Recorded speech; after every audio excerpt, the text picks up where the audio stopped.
ASC Paper 1 paid course. I'm Vikas Bhadoria and I welcome you all to this new subject of Basics of Energy Environment. Hi, Soma Venkat, Marasi Reddy, good morning. Hi, Shamli Mahi, good morning. Hello, Naveen Kumar, good morning. So, very good morning, everyone, and welcome to this first lecture of the subject of Basics of Energy Environment. Hi, Karan, good morning. Karan, that is Karan, I guess it is Karan only. So good morning everyone and welcome to this first lecture of Basics of Energy Environment subject for the Engineering Services Paper 1. So I think so far the subject of I think one or two subjects have been completed in this, and now we are going to start the subject of Basics of Energy Environment. Hi Nitish, Nishchal, very good morning. Hi Naveen Kumar Reddy, good morning. So very good morning everyone and welcome to the first lecture of this. In the last class have been cancelled, that was yesterday because I was not feeling well. So that last class of renewable energy have been cancelled. But don't worry, I will be completing both the topics. That is the topic which has to be completed in the last lecture. The topic, both I will combine together. Okay, so today we are going to study energy resources. It is not just renewable energy resource, it's renewable and non-renewable energy resource that we are going to study. Hi Ankit Kumar, good morning. Weightage of the subject. Okay, see these in the engineering services paper 1, there are 10 topics which have been mentioned and each topic have equal weightage of 5 to 10%. Like from some topics there can be weightage of around 10%, therefore some topics there can be weightage of 15%, for some it is 5%. So weightage is not as fixed, but from this particular topic you can expect that there can be question of up to 8 to 10 marks. 8 to 10 marks is the weightage of this subject. Hi Vishal Kunyal, very good morning. Hi Atul Pandey, good morning. Okay, so from this particular subject you can expect that there can be questions of around 5 to 10 marks or 6 to 10 marks is the weightage of this particular subject. Okay, so we can say that there can be either 3 questions or 4, maximum 3 to 4 questions are asked from this particular subject. Okay, clear to everyone? So let's start this lecture. Let's start this topic. Hi Sandeep, Sandesh, very good morning. So this is the first lecture of Basics of Energy Environment, and Basics of Energy Environment has a weightage of Basics of Energy and Environment has a weightage of around 6 to 10 marks. That is the weightage of this subject. That is, it can go from 6 to 10 marks. That is the weightage of this subject. Okay. Hi Sandesh, very good morning. So there has to be one lecture scheduled yesterday, but I was not feeling well because of fever and high fever and other conditions. So this is why the session have been cancelled yesterday. But today I will be covering both renewable and non-renewable energy resources. Okay.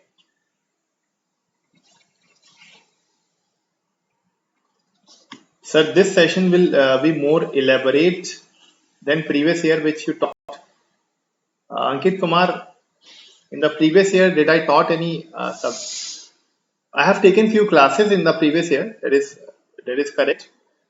See, whatever I taught in the previous year, this the same thing I will be almost everything will be teaching you. Okay. And yes, if you are having any doubt, you can definitely ask your doubts. Okay. Because this particular topic, this particular subject is not having that much weightage that I should teach you entirely this subject. There are some important topics which have to be taught. Okay. Because if I talk about this whole subject of Basics of Energy Environment, there are some topics like renewable and non-renewable energy resource. There are so many types of renewable energy resource itself and non-renewable, but only the important ones I will be discussing which are important for your exams. Okay. Hi Siri Vanilla, good morning. Hi Harshita, good morning. So good morning everyone. Let's start this topic. Before I start this subject, I have to let me introduce myself. I am Vikas Bhadoria. I have 5+ year teaching experience. I did my MTech in thermal engineering from Thapar University. I have mentored more than 10,000 plus aspirants for different exams like GATE, ESC, and SSCJ. And my area of expertise includes subjects of software mechanics, thermal and applied, and heat transfer subject. So that is introduction about myself. Okay, but I will also be taking the subject of basics of energy environment. Energy environment you taught last year. Okay, you have watched it in the recorded form. See, the content is not going to change, Ankit Kumar. See, if I'm teaching you for the last year or this year, the content is almost same. Yeah, there are some topics from which there have been some addition, and those additional things I will discuss definitely. But if I have prepared you for 2019, in 2019 we are not having any paid courses for ESE paper 1, but we have started it from 2020 onwards. Okay, so in 2019 where I have given you the classes, that classes were also only up to for your exams only, taking the as per your exam, right? So at that classes I have given you in 2019 for ESE 2020 paper 1. Okay, so content is not going to change in 1 year. The content is not going to change as such, but yes, there are some topics which have to be, which like current affairs questions and all, that will be definitely discussed. That will be added. Okay. Hi Prajakta, good morning. Hi Rohan Srivastava, good morning. Is your note sufficient for IES paper 1? Yeah, definitely. Whatever notes we have been provided you as per the syllabus of this subject of basics of energy environment, they are sufficient enough for the paper 1. Okay. So shall we start this topic? The subject is basics of energy environment. Okay. And in the basics of energy environment, I would basically divide this subject. The subject of basics of energy environment, I have divided it into basically 5 parts. Where I will be discussing first I will discuss about what is energy and different types of energies. Then I will tell you energy conservation methods, in which not only I will tell you the previous methods, but also the current energy conservation method, which are adopted by our government of India and also by state government. So this will be discussed in the energy and its conservation. Then I will tell you about the environment and its conservation techniques. Then we'll discuss about the pollution, environmental pollution and other things. Then we'll discuss about some other climate change effects like ozone layer depletion and global warming and other things. And in the end, we'll discuss about the energy impact assessment, environmental impact assessment that we are going to discuss. So these are the 4 to 5 topics that we are going to discuss. And these 4 to 5 topics, we will cover the entire subject. Okay. One important thing that I have to tell you that these subjects has not got a weightage of 5 to 15% maximum. That is a weightage. In your paper 1, there are 10 topics which have been mentioned, and each topic have equal weightage. Okay, so it is not that basics of energy environment they can ask 5% also, they can ask 15% also. So it is all relative. It is all relative. So 10 topics have been mentioned, including mathematics, aptitude, and basics of energy environment, and basics of material science engineering, and ethics and values in engineering. So these are 10 topics which have been mentioned. Each topic have a weightage of 5 to 15%. Okay. Definitely I will provide the classroom PDF. Okay, don't worry. Whatever I am teaching you live in the class, that PDF will be provided to you. Okay, don't worry. Okay, my dear. Okay, fine. So the PDF will definitely be provided to you after the class. So it is my request to all of you, whatever we are teaching in this course, we are teaching you the important topics, and we'll be teaching you the important topic which are important for your exams. So, sir, become so slim. Yeah, it is. No, it's not that. We are all in lockdown from the last 6 months. So everyone has put on some weight. Everybody has put on some weight. But I think most of you must have seen my recorded videos and other videos. I have been teaching in Grade Up from the last I think 2-3 years, and back then I have been teaching some other institutes. So basically, in the Grade Up, you must have been knowing me from the last 2 years at least. Okay, from December you have been knowing me. Okay. Now let us start this topic. So like I told you, I will be dividing this into 5 important chapters. First chapter is energy and its conservation, that I will be teaching you. Okay, fine. First chapter that we'll be discussing will be energy and its conservation. The second chapter will be environment. I will tell you about what is an environment. In that we'll discuss about the ecosystem and other things. Ecosystem, biome, biological diversity and other things. And its conservation, that will be discussed, how we conserve the environment. Then I will tell you the environmental pollution. Okay. So different types of pollutants and all will be discussing in this lecture. Then climate change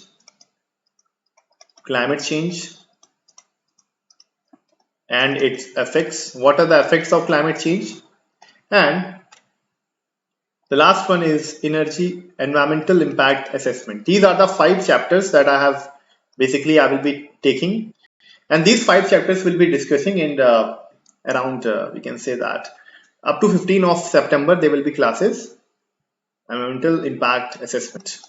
So these are the topics.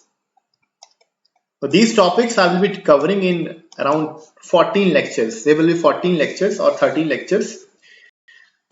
So is it 5 to 15 or 10 to 15%? It is from 5 to 15%. Why 5 to 15% I am mentioning here? Because the minimum topic, minimum from which minimum weightage of a particular subject is 5%. That means sometimes they can ask you 5 to 6 marks. Sometimes it can go up to more than 10%, or we can say it's like to 10 marks or 12 marks can also be asked from a particular topic. Okay. So 10 topics are there. They have almost equal weightage, and some subject might have some more questions being asked. Like sometimes material science and engineering, lot of questions are asked. Sometimes from ethics and values, more questions are asked as compared to basics of energy environment. So it is all relative. Yes, 100 question, 200 marks. So it is all relative, that maybe from some subjects they can ask you 3 questions. From some subject they can ask you 11 questions also. So there are chances like that. Okay, clear everyone? So these are the topics that I will be taking in different chapters with the help of through different chapters. The first topic is energy and its conservation. And to talk about energy and its conservation, let's talk about energy. What is an energy and what are different types of energy? Energy, as you know that, I know you are from different branches. You are some of you must be from mechanical, some of you must be from electrical, some of you must be from electronics and civil. So yeah, from ICT also there will have been so many questions. Around 11 to 12 questions were from ICT. So yes, you can say that it is not fixed. The weightage is not fixed. It is varying from 5 to 15%. It varies from 5 to 15%. Okay.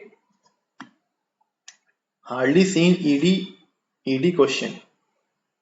ED, what is ED? Also engineering drawing. No, engineering drawing question also comes. 2 or 3 questions definitely will be there. So let us focus on this lecture. Let us start this lecture now. Well, full energy. I know you are from different branches. Some of you will be from mechanical, some of you will be from electrical, civil, electronics. 4 branches are there. So whether you're from any branch, you must know what is energy. This you must have studied in your physics in your 10th and 12th. That energy is basically defined as the capacity to do work. Energy is defined as the capacity to do work. Okay, it is that source of basically energy which helps you to do work, right? You have energy in your body, and because of that your body is able to work, right? You are able to do work from your body. If you have any machine, For example, in the case of your automobile, also we supply some fuel as input, that is chemical energy supplied in the automobile, and by combustion of that chemical energy some heat energy is released, and because of that heat energy some work is produced, right? So energy is defined as that, it is that source of abundant source of source that will provide you the work. Okay, so whenever you have energy it will help you to do some work. Okay, now energy, you must have studied about there are different types of energy: thermal energy, mechanical energy, kinetic energy, potential energy, so many different types of energy. Now this energy is used in the sectors such as industries, commerce, transport, telecommunication, and wide range of agriculture and household activities. This energy is used in so many places. It is used in so many applications, right? Without energy or without energy sources, you will be gone to back into the primitive age, in the early man age, right? Where early man has discovered about the energies. They have discovered that we can utilize this heat energy, and to with the help of that heat energy they can basically operate a steam engine, they can operate basically a power plant, they can produce electricity. But if we don't utilize this energy, we'll be again back to the old age. We'll again go back to what we have started 500 years ago. Okay.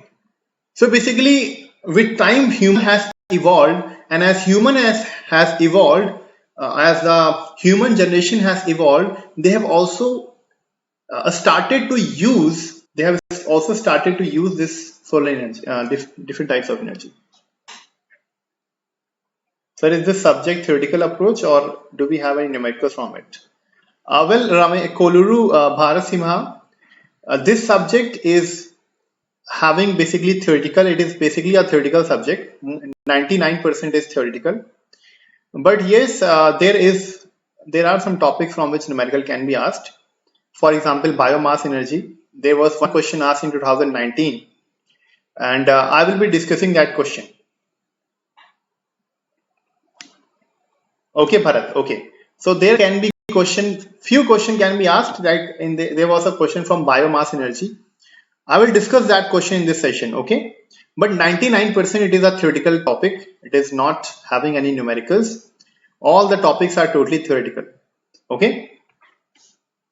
So now this energy, as human generation has evolved, they have also started to understand the usefulness of these energies that were there, and with the help of these energies, they are using this energy for industries, for commerce, for transport purpose, for telecommunication, and many other applications. Now these energy sources are basically of two types. One is called renewable energy sources, other is called non-renewable energy sources. So what is renewable energy sources? I think you must have studied about this in your 10th and 12th. That renewable means something which can be renewed again and again and again. Even when you are using it, you are consuming it, after the consumption it will be renewed within a short period of time. So energy which is renewed again and again with the time, it is called as renewable source of energy, something which can be renewed. Which can be renewed in short period of time, and within a short period of time it can be renewed. It is called as renewable source of energy. Basically, if you are using this renewable source of energy, as per your use, as you will consume it, more energy will be produced within a short period of time. Renewable energy source is also called as inexhaustible. It is not going to be exhaust. No matter how much energy you use renewable energy, it is not going to exhaust. Okay, so it is a renewable energy, it is an inexhaustible energy. Renewable energy sources such as wind, water, solar, and geothermal come from the sources that regenerate fast. They can regenerate very fast as they are consumed and continuously available. Even when you are using these sources of energy, even when you are consuming those source of energy, they can renew itself in a very short period of time. That is a thing about the renewable source of energy. This renewable source includes wind energy, water, that is hydro energy, solar energy, geothermal energy, and many other types of energies are there. Ocean energy, tidal energy, wave energy, and all. Okay. Now, what is non-renewable? Non-renewable means something which cannot be renewed. Something which cannot be renewed so quickly. It takes millions of years. It takes millions of years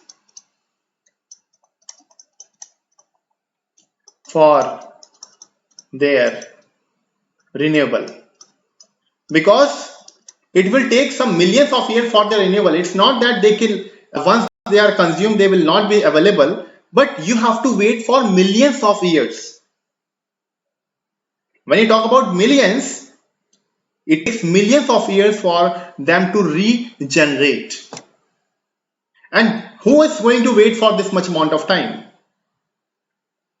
When 100 and 200 of our generation are going to pass, after that you are going to get this energy.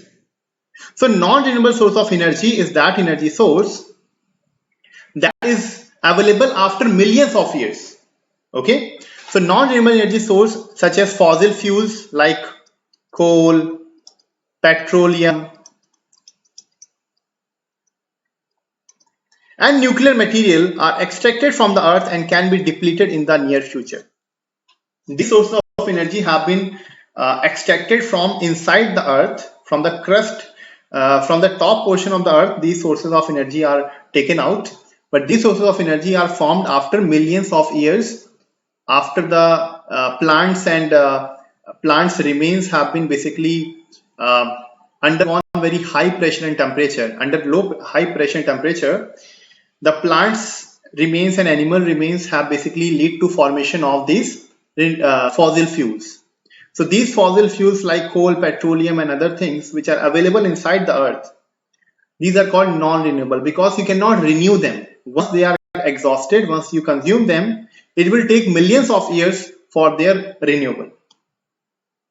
And because they are taking so much time for their renewal, they are called as non-renewable, because if it is 100 year, it is understandable that it is 100 year. If it is 200, then also it is fine. But 1 million years, for who is going to wait for that time, long time for their renewal? Okay. So renewable means something which can be renewed in a very short period of time. That is called renewable. Okay. For example, wind energy. Wind energy, to harness the wind energy, we use the wind turbine. Now, wind energy is obviously you can find that in throughout the entire day, it is around 6 to 7 hours a day where you will receive the wind energy. In those locations where we have, at least we cannot renew it in our life. Not in just our life, you cannot renew we cannot renew this non-renewable source of energy in after 100 or 200, 500, 600 or 1000 years. So your 20 or 30 generations may not be able to see this. Once they are consumed, they are not they cannot be renewed very soon. That is why they are called non-renewable. So what, they will be renewed after millions of years? Who is going to wait for that? Neither our children, neither our grandchildren, neither their grand to grandchildren. It will take millions of generations, or we can say hundred of generations, more than 100 of generation, to again make use of those non-renewable source of energy. Okay, so that means these are exhaustible. They are exhaustible. They will be consumed in a very short period of time. That means after 100 years or 200 years, definitely these non-renewable source of energy will be consumed, and there will be no non-renewable source of energy. Then you have to depend on renewable source of energy only, because they are available till the end of the time. Till the end of the time, till the end of our earth, renewable source of energy will be available. Okay, so they will be available for entire that is until our earth is there, these source of energy will be there. But non-renewable, once they are consumed after 100 or 200 years, they will not be available for millions of years. Okay, so they are exhaustible. These are exhaustible. They are inexhaustible. They can be renewed in short period of time. They can be renewed in millions of years. Example is wind, water, solar, and geothermal, and other types of energy. And in non-renewable, we have fossil fuels and nuclear material. Now, one thing that I have to ask you, everyone, do you know what is the difference between conventional, non-conventional, and renewable and non-renewable? Is there any difference between them, or they are same? And this is a question that I'm asking you all, because when I used to be in my school days, we have been taught that what is non-conventional, it is renewable, and what is conventional, it is non-renewable. Is it so? Is it so that conventional source of energy, it is renewable, and what is conventional? Yes, it is a difference. Very good. There is a difference. See, you must have studied that in your 10th and 12th, when initially we have been taught in our school days that what is non-conventional. Non-conventional means renewable and non-renewable means conventional. But no, it is not true, because conventional means something that we have been doing, something that we have been doing from a long time. Something that we have been doing from a long time is called as conventional. It is also called traditional. Very good. Yeah, you are right. Very right. You are absolutely right. So conventional means something which is traditional, that we have been using from the last 50 years or 100 years. Okay. Now I am going to give you the example. Koluru is asking by nuclear it is non-conventional. I will be telling you whether the nuclear is non-conventional or not. Just have little bit. I will tell you about that.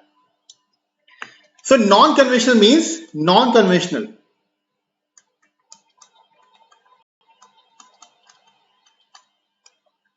Something which we have just started and were not using so far. Something which we have just started and we have not using for a long time is called as non-conventional. ESE conventional paper. Conventional means like example, you have engineering services conventional paper. What is the meaning of conventional? Something which we have been doing since our education system has started. Our education system has started. We have been in a habit of writing the question and their solution on a paper, right? That is called conventional or subjective, right? And what is objective? It is something which has been created in the last 50 or 20 years back, 20 to 25 years back. But conventional means as the education system has started, this conventional method of giving the exams have been in practice. For example, UPSC exam is conventional, right? So that is, you can relate it like that. Like conventional means like subjective paper that you give in your college, in your universities, that is conventional. That you have been doing, everyone has been doing in your school days, in your college days, that is called conventional. Non-conventional means the new exam pattern. What is a great example? The new exam pattern, for example, if I usually for GATE exam used to be offline. Previously, before 2013, GATE exam used to be offline. After 2013, GATE exam is online.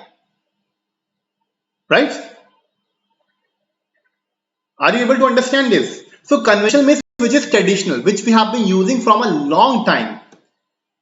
Example, your conventional papers, engineering services conventional paper. What is that? You have to write the answers in a paper. You have to explain it in a very good manner, with a neat handwriting and all, right? And non-conventional means something which we have just started. For example, objective papers for GATE exam. In GATE 2021, new topics have been added. It is not non-conventional, but yes, few topics have been added. Something which is we have just started to explore. But there is a catch, my dear. There is a small catch. There is a very small catch in this conventional and non-conventional. Do you know that? Do you know that non-conventional does not mean it will be a renewable. Non-conventional does not mean non-conventional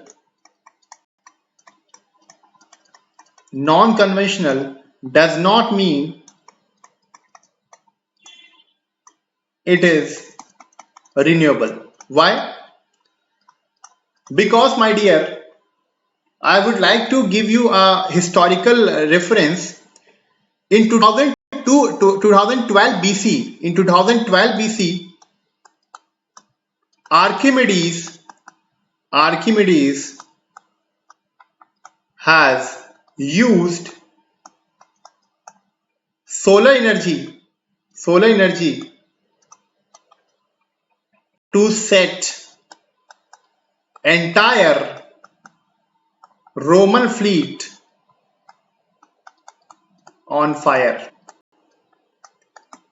So it's not that this renewable source of energy have been explored in just 100 years or recently. In 2012 BC, when Archimedes was there, at that time he has discovered the usefulness of the solar energy. And there was a war in which with Rome, in which Archimedes has concentrated the solar energy with the help of a solar collector. And with the help of a solar collector, he has concentrated the solar energy on the Roman fleet. And because of that, he was able to generate so much of heat energy that entire Roman fleet was turned into fire.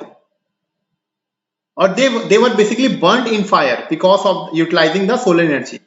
So this solar energy is not that it has been just recently discovered or we have been using recently. Okay, so it's not that everything, something which we have been non-conventional energy does not mean that it has to be renewable, because there are some renewable source of energy which we have been using in 500 years back also.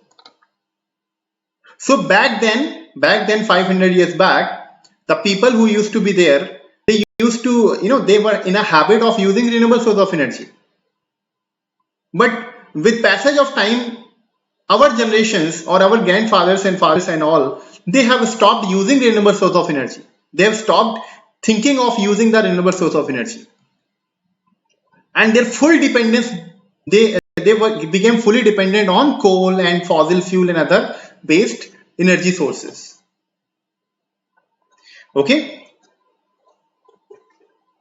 exactly. The first electricity have been produced from hydropower plant. So human have been using the renewable source of energy 500 years back also. So in that period that was conventional for them. So what is conventional can be renewable and as well as non-renewable. Okay, but it doesn't mean that what is non-conventional has to be renewable. It does not mean that if we have just started to use the renewable source of energy, it is just renewable. It is not that non-conventional means renewable, because renewable source of energy, but I still did not get the difference. देखो,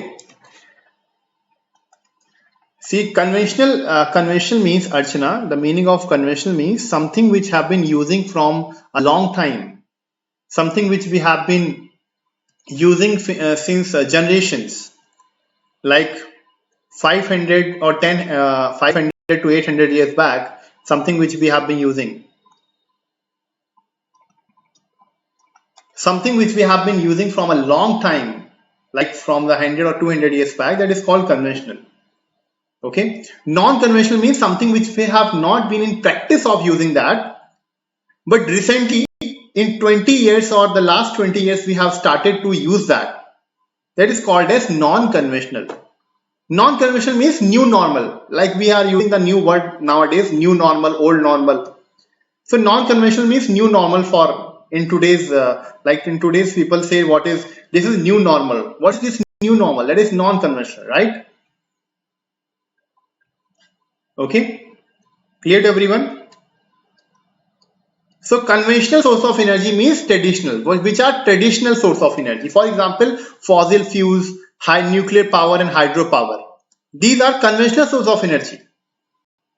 We have been using hydropower for generation of electricity even from a long time we have been depending on fossil fuels, nuclear power and hydropower. Okay, but what is non-conventional, which we have recently started to use, that is solar energy. We have recently started to make solar energy power plant, wind energy, geothermal energy, tidal, biomass, shale gas and syngas.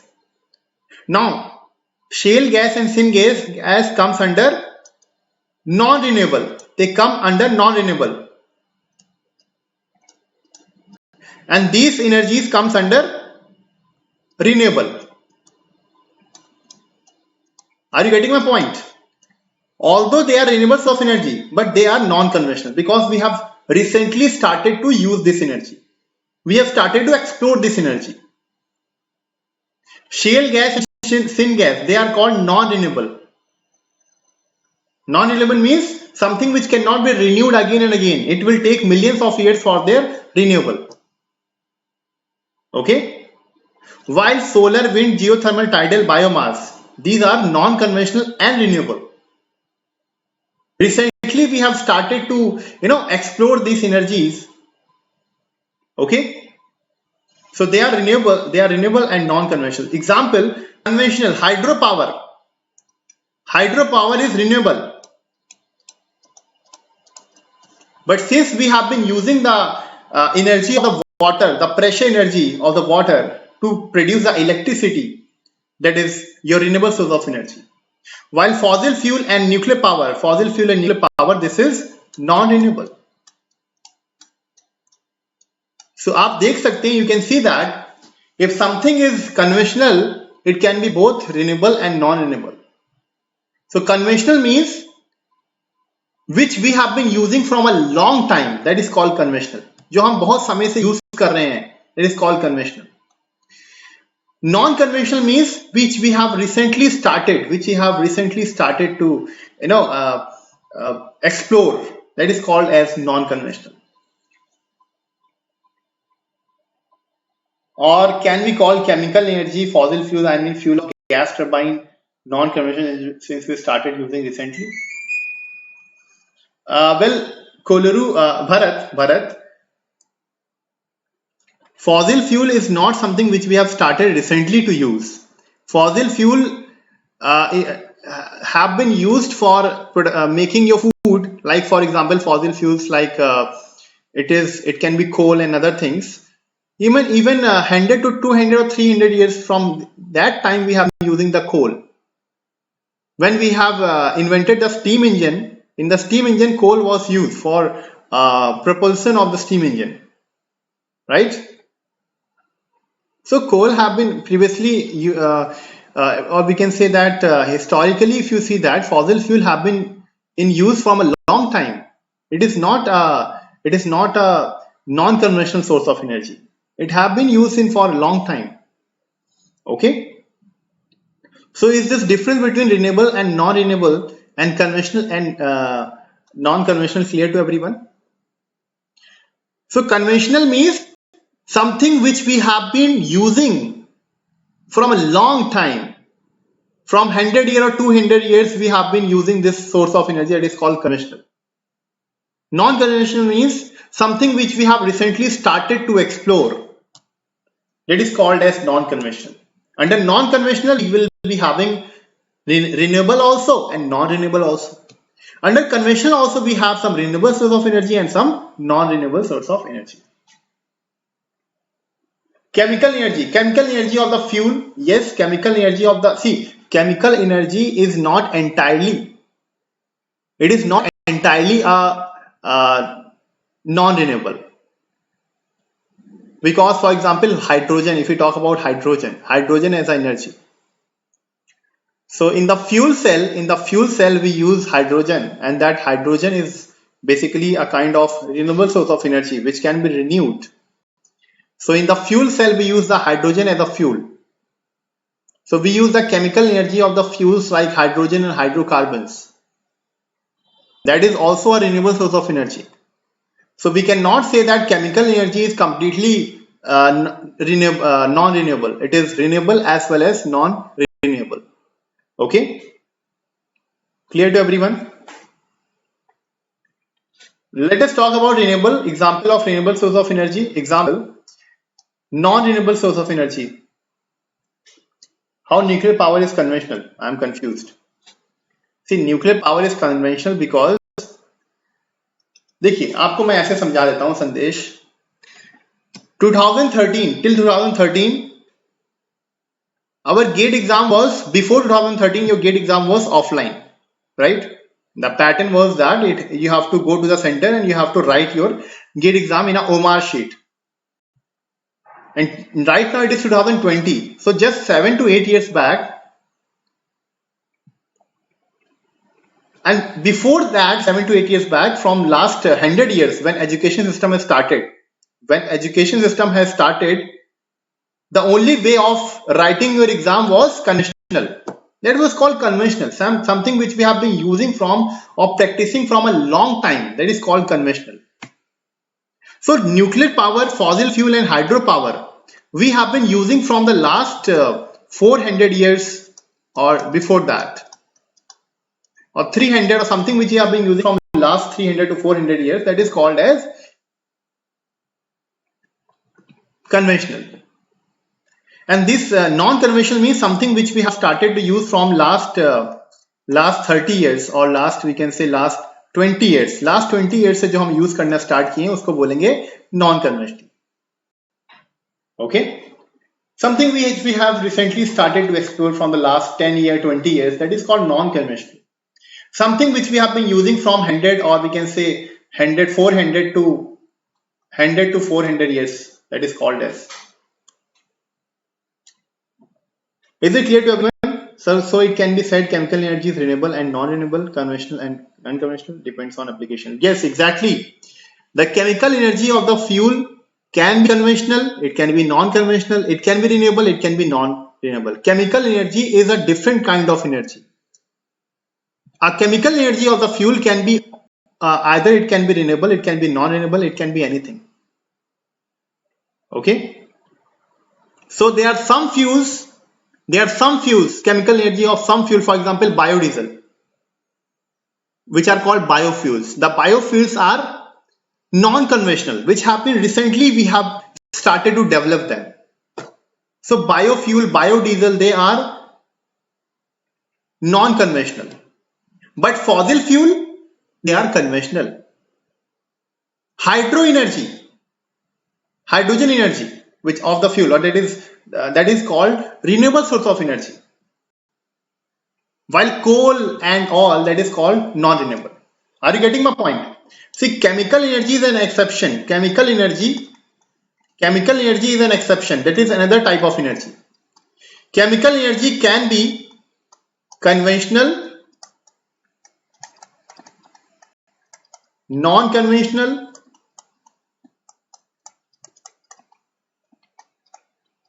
renewable and non-renewable.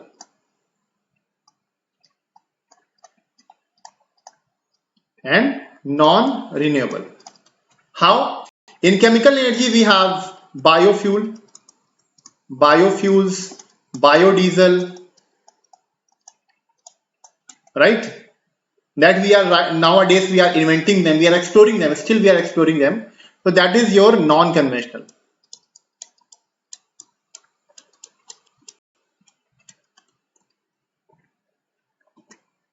Similarly, hydrogen as a fuel is renewable,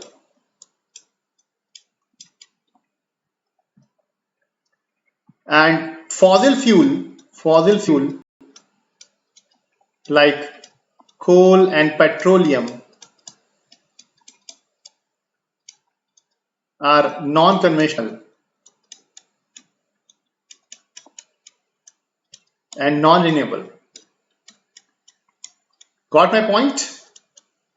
So that is the main thing that I wanted to make you understand with the help of these things, that it's not that if you say this something you have studied in your 10th and 12th, that what is conventional, that is renewable, what that is non-renewable, non-renewable, and what is non-conventional, that is non-renewable. So this misconception I want to clear in your mind, that a conventional source of energy can be renewable as well as non-renewable, and a non-conventional source of energy can also be renewable and non-renewable. Conventional means something which we have been using, which we have been doing from a long time. Okay? And non-conventional means something which we have recently started to use from the last 10 to 15 years or 20 years back. That is called as non-conventional. Non-conventional means which we have been not be using before 50 years back. It is called non-conventional, which we have recently started. Okay? Clear to everyone? Okay? So conventional and non-conventional is a classification of energy. It is a classification of energy based on the time of usage of energy. When we have started to use the energy, that time, with respect to that time, if you want to see the energy, that is called conventional and non-conventional. But when we are seeing the replaceable nature of the fuel source, whether the fuel source can be renewed again and again, that is called renewable, and if it is not renewed again and again, that is called non-renewable. Got my point, everyone? Yes, please tell me. Yes, Bharat, we can battery also in third category. No, battery. See, battery contains some, you can say it also contains some fuel, but that also stores the electric energy or DC power. But that we cannot say it is a kind of, it is not that kind of energy. Battery we have been using from a long time. We have been using the torch. Even our grandfathers used to have torch, right? It also contains some battery. So that is also conventional. Okay. So right now, जो आपके syllabus में है, what is in the syllabus? I have just taught you that non-conventional and conventional, the difference between them. Under non-renewable, we have fossil fuel, nuclear. Yes, is it fine now?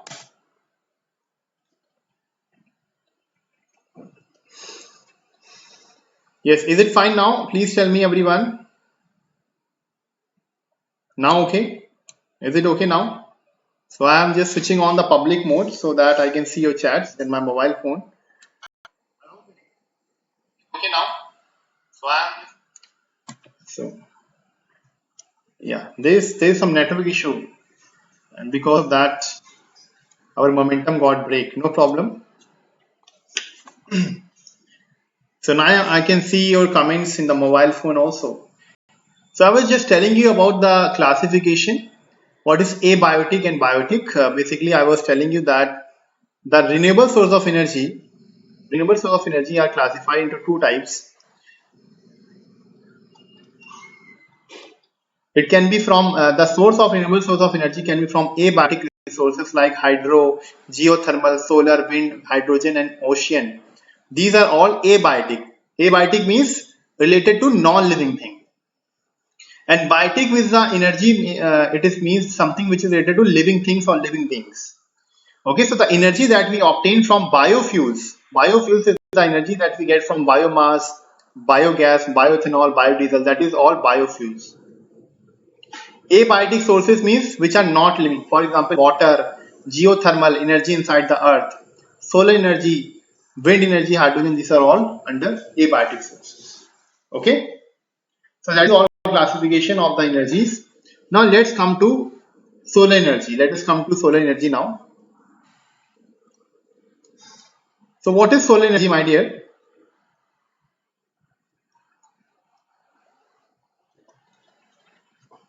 Solar energy is the energy. Solar energy is the energy we receive from sun. It is the energy we receive from sun. Now, what is the source of energy in the sun? The source of energy inside sun is nuclear fusion reaction. Nuclear fusion reaction take place. Nuclear fusion reactions take place inside the sun, and because of that, the immense source of energy comes from the sun. That is, the immense amount of solar energy comes from the sun, and that solar energy falls on different planets. Also, it falls on the earth. With the help of utilization of that solar energy, we can use it for different applications. We can use it for generation of power. We can use it for generation of we can use it for heating of water and so many other applications. Okay, so solar energy is the energy we receive from the sun, and the main source of energy in the sun is the nuclear fusion reaction. You know that what is nuclear fusion reaction? Nuclear fusion reaction is a reaction where 4 hydrogen atoms combines to give you helium atoms. So this is basically the reaction that takes place inside the nuclear inside the sun. This is one type of reaction that takes place where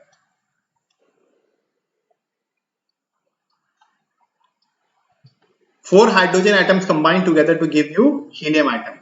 That is one helium atom. That is the main nuclear reaction that takes place inside the sun. Okay, and because of this nuclear reaction that takes place inside the sun, the temperature inside the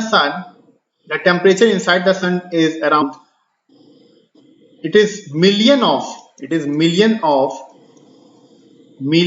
degrees Celsius temperature develops inside the sun. At the surface of the sun, the temperature is around 5500 degrees Celsius. So this much amount of temperature is developed inside the core of the sun and at the surface. And when this solar radiations, that is the radiation from the sun, falls on the earth, that solar energy contains different types of radiations. Now that radiations can be solar radiations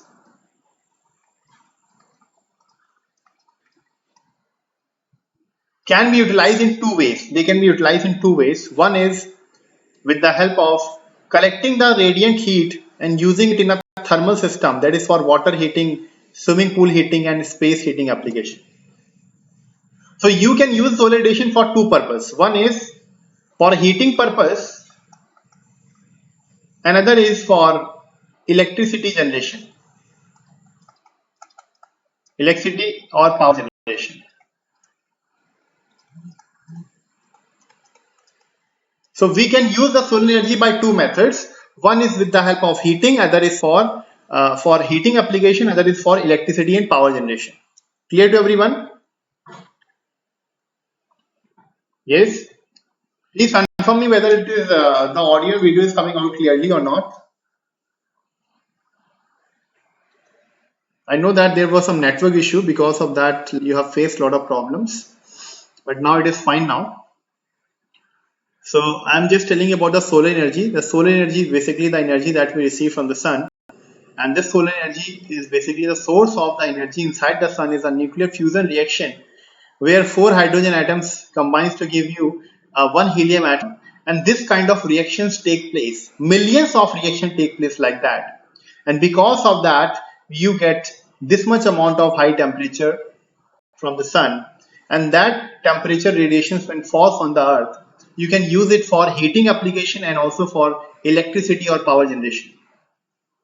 So solar energy can be used in two ways. One way is by collecting the energy as heat and using it in a thermal system. Thermal system is where the solar energy can be used for heating application like water heating, swimming pool heating and space heating and cooling application. Also, we can directly convert the solar energy into electrical energy with the help of a photovoltaic system. What is a solar photovoltaic system? You must have seen some solar panels which are basically provided on the highways, and they're also basically, some people used to have this system on their top of their that is on the roof of their houses, so that they can extract the solar energy and they can convert that into electricity. So when we are directly converting the solar energy into electricity, that is called solar PV system. And when we are using that heat of the energy for heating application, for water heating, for swimming pool heating and all that, that is called solar thermal system. Okay. And when we are directly converting that into electricity, then it is called solar PV system. Okay, clear to everyone? My internet connections, one second. Right now, internet connection is fine. I don't know what is happening. Yes, is it fine now?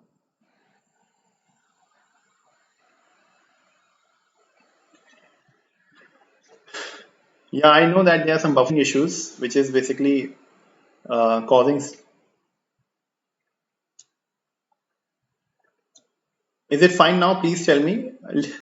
I'm requesting you, all of you, please have some patience, because uh, it's not basically internet. My broadband connection has is not working because of some network issue, and so I'm just basically this session is basically I'm taking from my mobile internet. It is Airtel 4G net internet, so I hope it is fine now. So I was just telling you that solar radiations, that is solar energy, can be used in two ways. One is by directly utilizing the heat of the sun for heating of water and for cooling and other applications. And other way is for directly converting the solar energy into electricity with the help of solar PV system. Okay. Various sources of energy find their origin in the sun as mentioned below. The solar energy is also the source of energy in different other forms of energy. That is wind energy. The source of wind energy is also the sun. What is space heating or cooling? See, space heating and cooling means passive passive space heating and cooling. See, heating and cooling means that, what is the meaning of space? Space means your house. Suppose you want to maintain your house at warm condition. You want to maintain your room in warm condition in during winter. So you will be using the solar energy. You will be designing your house in such a way that your room or your house receives a lot of solar radiations. So in the winter, you will not be requiring any heater or blower for maintaining your house at a warm temp, or basically to keep it warm. And during the summer, your solar energy can also be used for cooling application. With the help of, there are different arrangement for that. There are different arrangement. We can use refrigeration system, solar refrigeration system.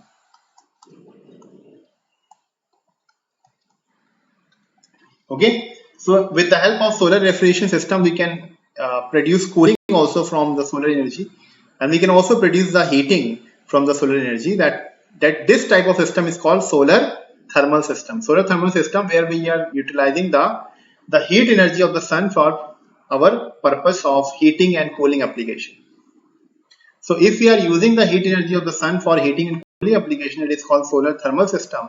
And if we are using it for directly converting it into electricity, if you are directly converting the solar energy into electricity, then it is called solar PV system. Okay. So I was just telling you that various sources of energy find their origin in the sun. For example, wind energy. Do you know what is the formation, or how the wind formation take place? Wind formation take place because of localized heating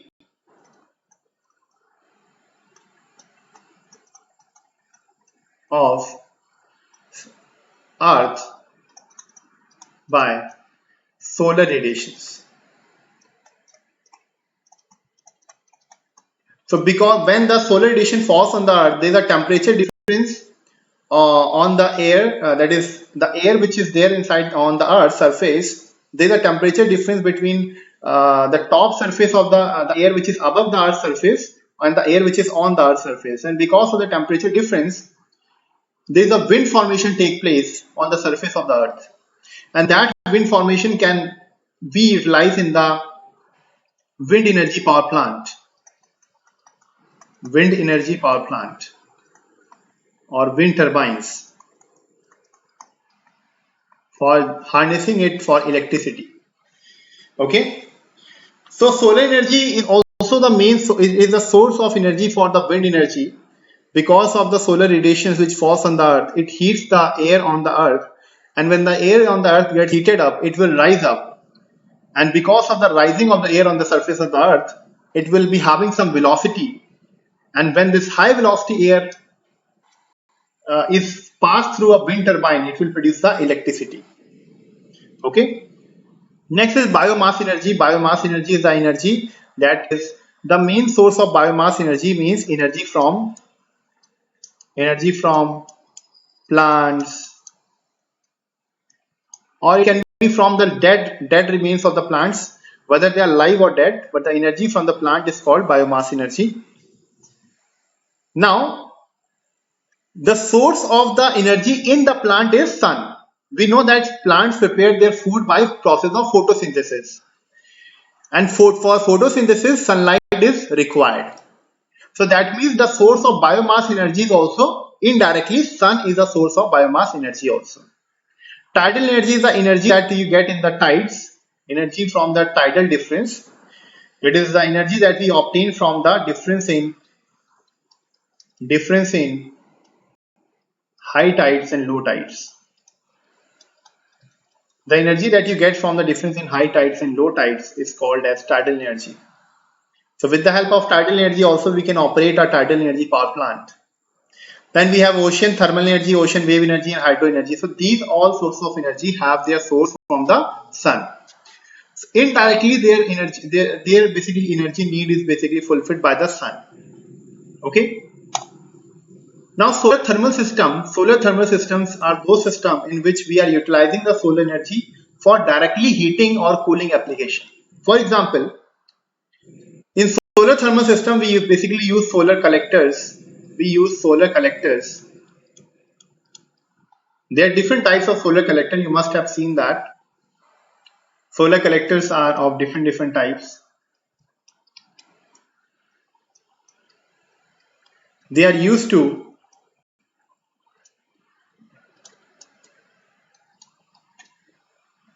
store the solar energy or basically absorb the heat of solar energy. Absorb heat of solar energy for heating a fluid. And by heating that fluid, we can convert that fluid in the basically we can use it for heating application, for cooking your food, and for desalination or distillation of water, and so many other applications. The solar collector is the device that we use for solar thermal systems. There are different types of solar collectors. It can be concentrating solar collector, it can be non-concentrating collectors. But I will not go into the detail of that, okay, because they will not be asking from solar collectors. So under solar thermal system, we have solar collectors, we have solar passive space heating and cooling system.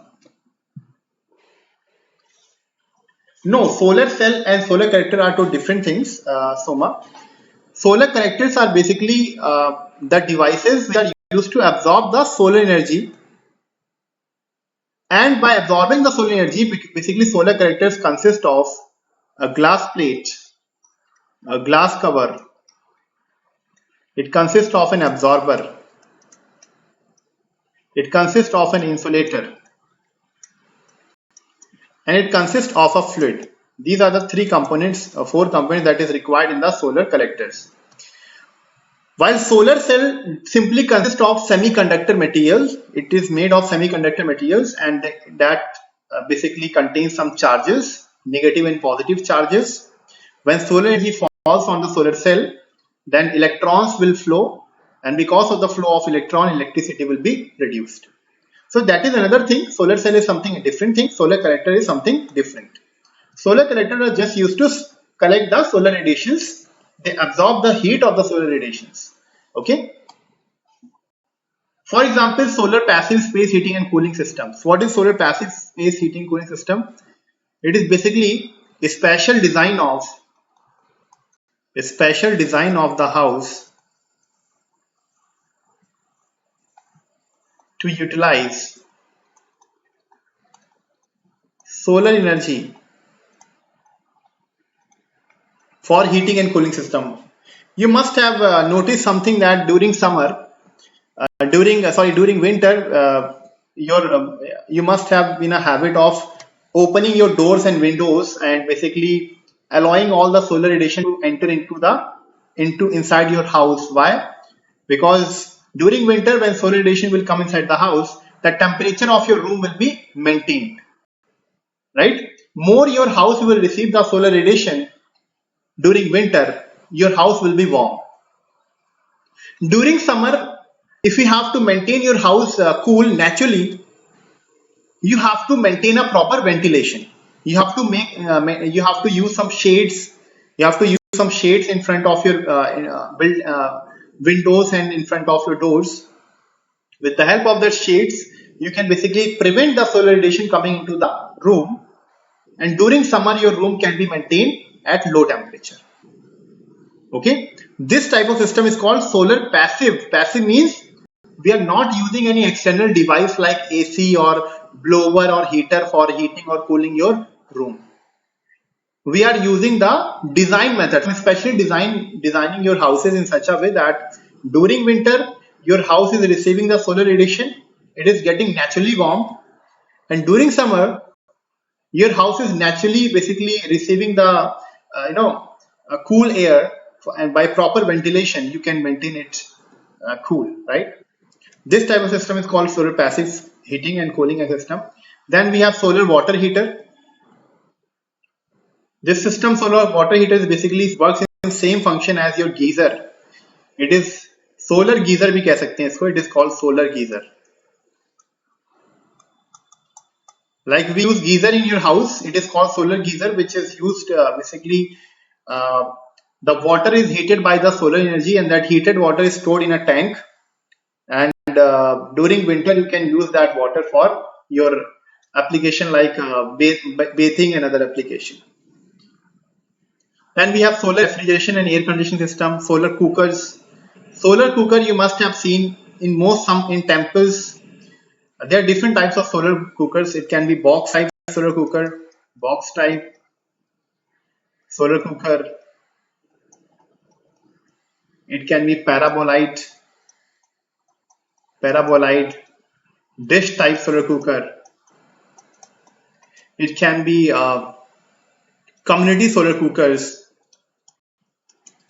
There are different types of solar cookers. So purpose of solar cooker is to cook the food, and for cooking the food we will be using some solar collectors, and the heat of the solar collector will be falling on a solar cooker.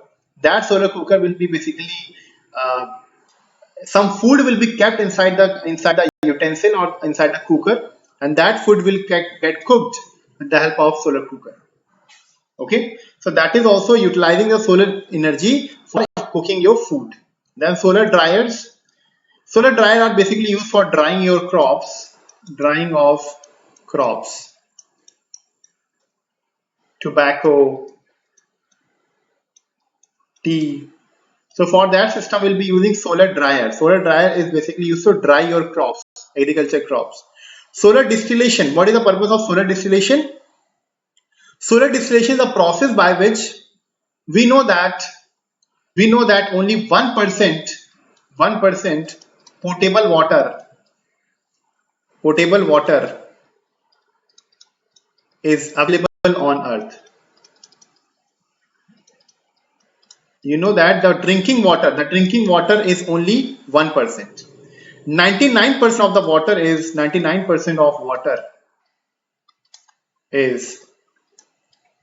saline water. 99% of the water present on the earth is saline. Saline means it contains salt. So solar distillation is also called as solar desalination, where the salty water, it is evaporated by solar heat. The water will get evaporated, and after that evaporation it will be condensed. That condensed water will be used for drinking purpose. That is called solar distillation or solar desalination. That is removal of the salt from the water so that we can use the water for drinking purpose. Then solar thermal water pump. This is also a kind of a pump which is based on solar thermal system. So these are all application of solar thermal system. Clear to everyone? Okay. All these applications are basically the utilization of the solar energy, utilization of the heat of the energy for different application like heating, cooling, cooking purpose, drying purpose, distillation purpose. That is all different types of systems. Okay. Clear to all of you? Yes, please tell me everyone, it is clear to all of you. Now you can see that this is your solar water heater. This is your solar water heater. And in the solar water heater, we are using this solar collector. This is your solar collector. This solar collector is flat plate collector. It is flat plate collector. Okay. The collectors are of different types. This type of collector is called as flat plate collector, and this will give you the temperature up to we can say low temperature heating के लिए हम use करते हैं. It is used for low temperature heating. Now there are some solar collectors which are used for low temperature heating. That is called flat plate collector. It is for low temperature application like less than 100 degrees Celsius. If the temperature which is produced by heating from these collectors is just less than 100 degrees Celsius. But there are some collectors like central tower receivers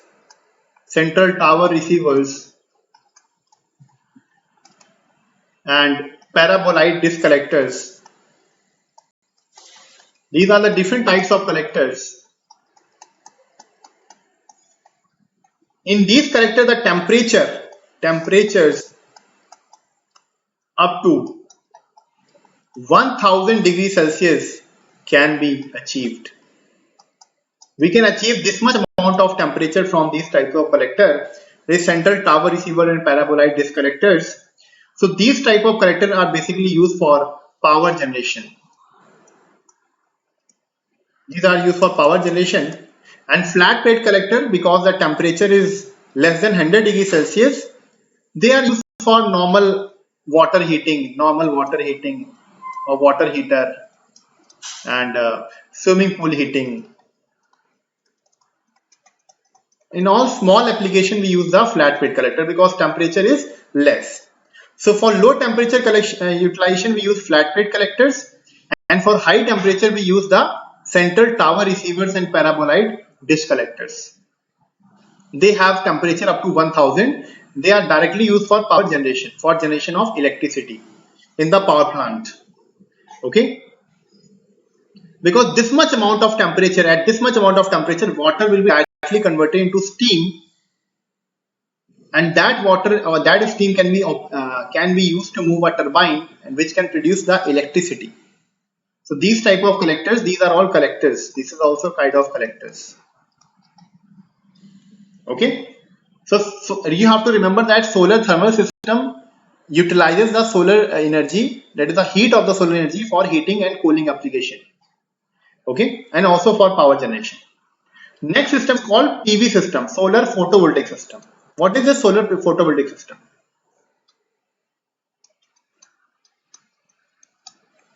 See, solar photovoltaic system is a kind of a system which we use for, in this system, solar energy is directly converted to, इसमें directly आपकी convert हो जाती है electricity में. The solar energy is directly converted into electricity. No other equipment is required. We just required a solar cell. We just required a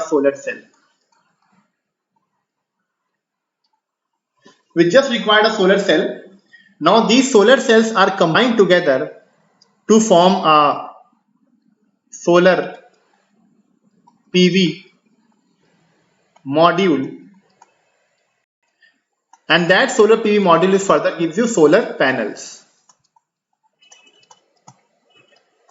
You must have seen these kind of solar panels,